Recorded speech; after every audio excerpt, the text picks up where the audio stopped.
Break के बाद एक बार फिर से आप सभी का स्वागत है। जोरदार तालियों के साथ गुजरात अधिवेशन की शुरुआत एक बार फिर से यहां पर करते हैं। जैसे जैसे गुजरात अधिवेशन आगे बढ़ रहा है, सभी का जोश और ज्यादा आगे हो रहा है, ऊपर चढ़ रहा है। और साथ ही गुजरात के युवा गृह राज्य मंत्री हर्ष संघवी जी हमारे साथ मौजूद है। बेहद खास मेहमान, स्वागत करना चाहूंगी आपका।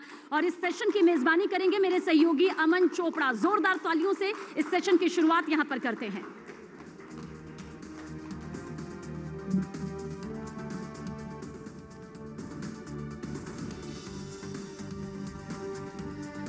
तो गुजरात के यूथ आइकन, सबसे पसंदीदा युवा नेता और गुजरात के गृह मंत्री हर्ष संघवी हमारे साथ है। हर्ष भाई, बहुत बहुत स्वागत आपका न्यूज़ 18 के इस अधिवेशन में।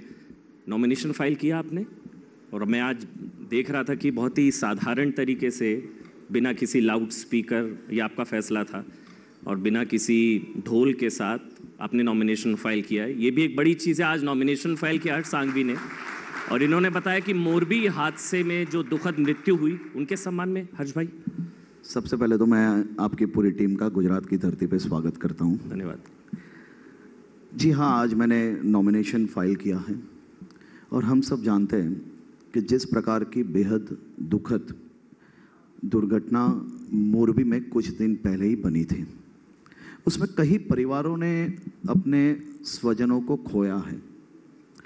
खास तौर पे मैं वहाँ पे स्थल पे कुछ ही घंटों में गुजरात राज्य के मुख्यमंत्री आदरणीय श्री भूपेंद्र भाई पटेल जी के साथ वहाँ पहुँचा था।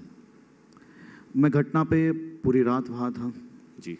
और आज जब मुझे मेरा नॉमिनेशन फाइल करना था, हमने हमारी टीम के साथ बैठ के तय किया था कि पूरी मजूरा विधानसभा के सभी परिवारजन सबसे पहले ये परिवारजनों को श्रद्धांजलि देंगे, और ये दुखद घटना में कहीं ना कहीं किसी भी प्रकार के डीजे, बैंड बाजा और ये सब का प्रतिबंध करके हमने एकदम साधारण तरीके से पद यात्रा में सभी लोग सफ़ेद कपड़ा पहन के आज ये पद यात्रा के माध्यम से हमने ये नॉमिनेशन फाइल किया है। श्रद्धांजलि के माध्यम से हमने कहीं ना कहीं हमने प्रार्थना की है कि उनके परिवारजनों को भगवान शक्ति दे, और इसी तरीके से आने वाले दिनों में भी हम ये वक्त प्रचार एकदम शांति से करेंगे। मेरा सवाल इसी को लेकर अब शुरुआत हुई है, क्योंकि आपने मोरबी का जिक्र किया। उसको लेकर कई तरह के सवाल उठे, कई तरह की पॉलिटिक्स हुई। अब काफ़ी दिन बीत चुके हैं। क्या अब आप देश को बताने की स्थिति में हैं, बतौर गृह राज्य मंत्री, बतौर गृह मंत्री, कि हुआ क्या था, कैसे, क्यों इतना दुखद हादसा हुआ, कहाँ लापरवाही हुई, किस स्तर पर हुई, और क्या ये टल सकता था? अगर आज आप बताएं देश को, हुआ क्या था, कैसे, क्यों हुआ था मोरबी हादसा? ये मोरबी का हेरिटेज ब्रिज था। वहाँ की एक प्राइवेट कंपनी ने सरकार के साथ उसको पीपीपी मॉडल पे उसको थोड़ा मरम्मत करा के चलाने के लिए मांगा था। सरकार ने वो ब्रिज उनको मरम्मत करा के चलाने के लिए दिया हुआ था। ये ब्रिज को उनके कहने के मुताबिक ये मरम्मत करा के उन्होंने ये ब्रिज चालू किया था, जिसमें ब्रिज में उस दिन संडे होने के कारण कम से कम 300 से ज़्यादा लोग ब्रिज पे एट द मोमेंट वहाँ पे हाजिर थे। हम सब ने वो वीडियो देखा है कि किस प्रकार से लोग वो जो लोहे के जो सलिए थे उसको किस प्रकार से लात मार रहे थे, और जब एक लोहे के सलिए पे अगर लात मारोगे तो उसका इफेक्ट ब्रिज पे पूरा नहीं आता है, लेकिन सभी लोग एक साथ मिलकर जिस प्रकार से वो ब्रिज की मज़े लेने के चक्कर में लोहे को जिस प्रकार से लात मार रहे थे, उसमें ये घटना बनी। ये प्राथमिक तौर पे ये बाहर आया था। दूसरी चीज़ कि इसके हर एक विषयों पे उसके रॉड्स है, उसके आयन है, उसके पिलर्स है, उसके फाउंडेशन है, उसको मुख्यमंत्री जी ने तात्कालिक यहाँ से मोरबी जाने से पहले ही एक हाई लेवल कमेटी की घोषणा की।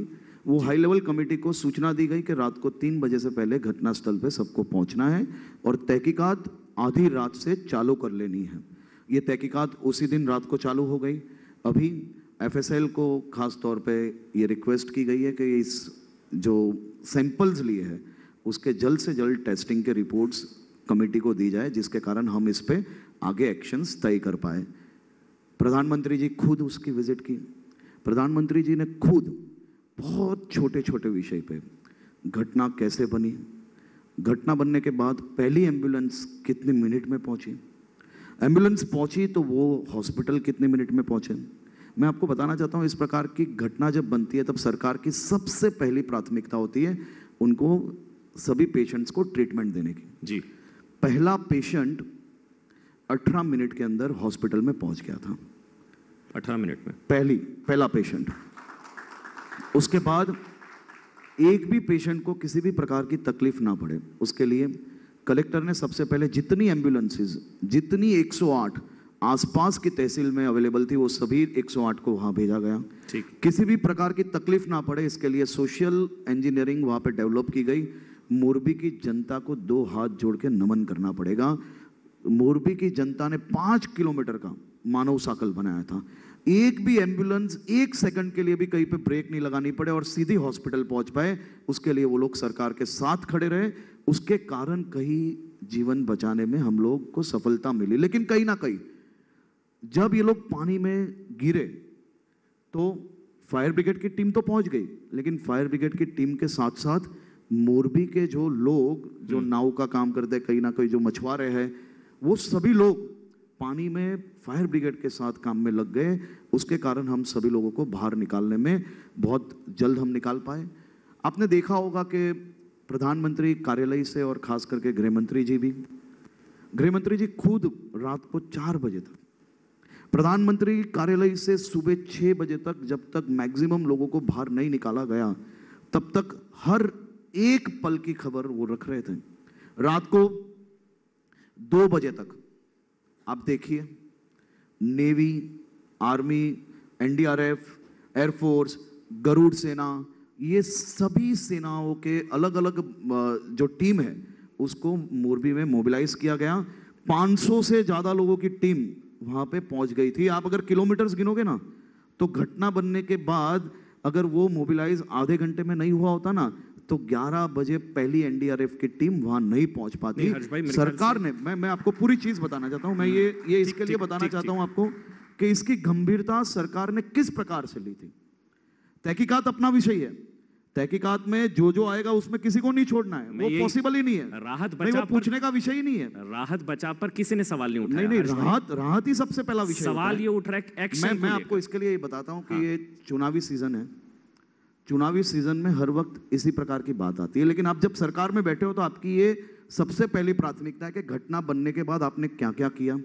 अगर उसके अंदर कहीं ना कहीं राहत की कामगिरी ठीक नहीं चली है तो वो एक बहुत बड़ा विषय है। तहकीकात की अगर बात हो तो तहकीकात की बात में मात्र 1.5 घंटे के अंदर, घटना बनने के 1.5 घंटे के अंदर ये एफआईआर हो गई थी और एफआईआर में सभी प्रकार के नाम लिखे गए। एफआईआर में एकदम क्लियर है कि ब्रिज का मेंटेनेंस, ब्रिज को संभालने वाली पूरी एजेंसी, एफआईआर के अंदर टोटल, अगर आप तो इतने अनुभवी व्यक्ति हो, इतनी बड़ी घटना बनती है, घटना के 1-1.5 घंटे में जब एफआईआर होती है, जब प्राथमिक तपास पे जब एफआईआर होती है तो इसी प्रकार से एफआईआर पहले होती है और उसकी तहकीकात के साथ साथ जितने लोग होते हैं वो सब इसमें आते हैं। और ये कोई ऐसा विषय नहीं है कि कोई भी इसमें बच पाए। मैं आपको एकदम क्लियर बोल रहा हूँ, इसमें से कोई नहीं बच पाए। ये कहा जा रहा है हर्ष भाई, राहत बचाव को लेकर किसी ने सवाल नहीं उठाया। मैं राजनीतिक सवालों का जवाब दे दूंगा आपको। मैं आपको ये बोल रहा हूँ कि आप पूरे विषय की आप खुद तहकीकात कीजिए और अगर आपको लग रहा है कि इसमें कहीं पे चूक है तो मैं जरूर से जवाब दूंगा। लेकिन ये लोग जो राजकीय, मतलब अभी ये चुनाव के सीजन में जो लोग ब्लेम कर रहे हैं उनका जवाब मैं नहीं दूंगा। कंपनी के शीर्ष अधिकारियों को नहीं पकड़ा गया। अशोक गहलोत ने कहा कि गवर्नेंस 0 बताती है ये, क्योंकि हाई कोर्ट के आप गहलोत जी की बात करेंगे, आप छोड़िए ना। आपको पता है राजस्थान की क्या हालत है। गहलोत जी को पता नहीं अपने घर में क्या हो रहा है, अपने गांव में क्या हो रहा है, उनकी क्या मैं जवाब दूंगा सर। अच्छा।